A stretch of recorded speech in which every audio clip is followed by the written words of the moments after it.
I have the chance to talk to Magnus Lindkvist about future. You're an author, a speaker, futurologist, difficult word.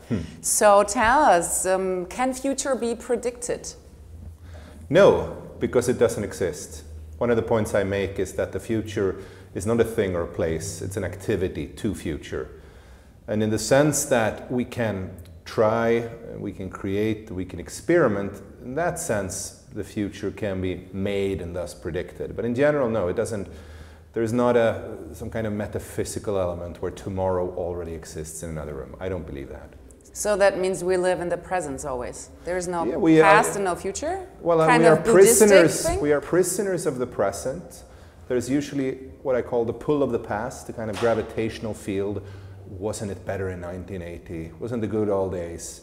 There's a kind of fear of the future. So that, I'd say, is the human condition. So will technology decide our future?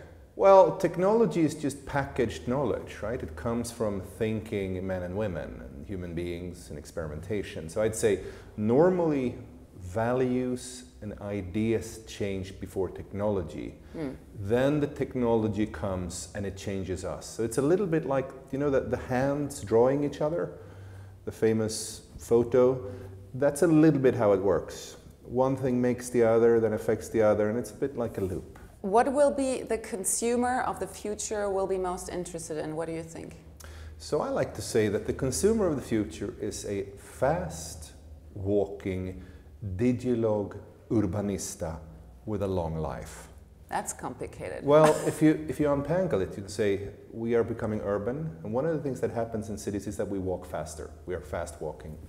We are not digital or analog, we are both, right? We will always be connected wherever we go to something, often invisibly. Urbanistas, we are living in an increasingly feminine world, female-driven world, and finally our lives are becoming longer. South Korea now, a life expectancy of 100 for girls.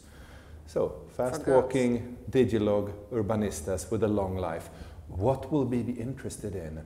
I believe, well, actually to quote an entrepreneur I met, you have to give your users money, fame, or sex. So I think those are one of those three, or a combination of them, is a very good place to start if you are a consumer durables company. You mentioned women. Do you think the role of women will change?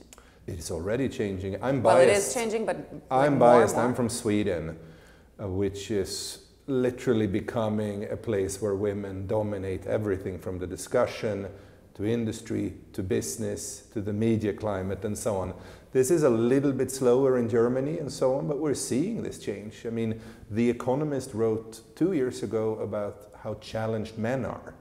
They stay behind, they're less educated, less mobile, less flexible, less global.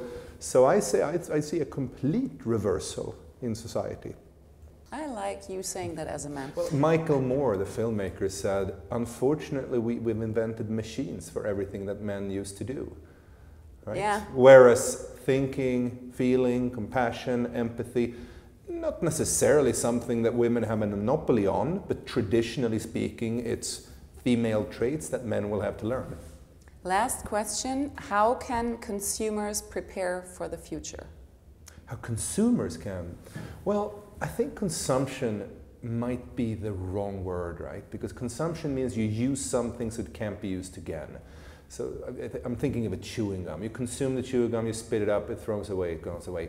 That's increasingly not the world we're living in. I believe we're coming to a world of consumption, where what you're doing is creating something, being part of an ecosystem, whether it's a film, a service, an idea, a blog post, a tweet. So I would say to everyone, don't dream of being a consumer. Don't aspire to be a consumer. Be a creator. That's where the future hopefully resides. Thank you very much, Magnus. Thank you. And I love Till Lindemann.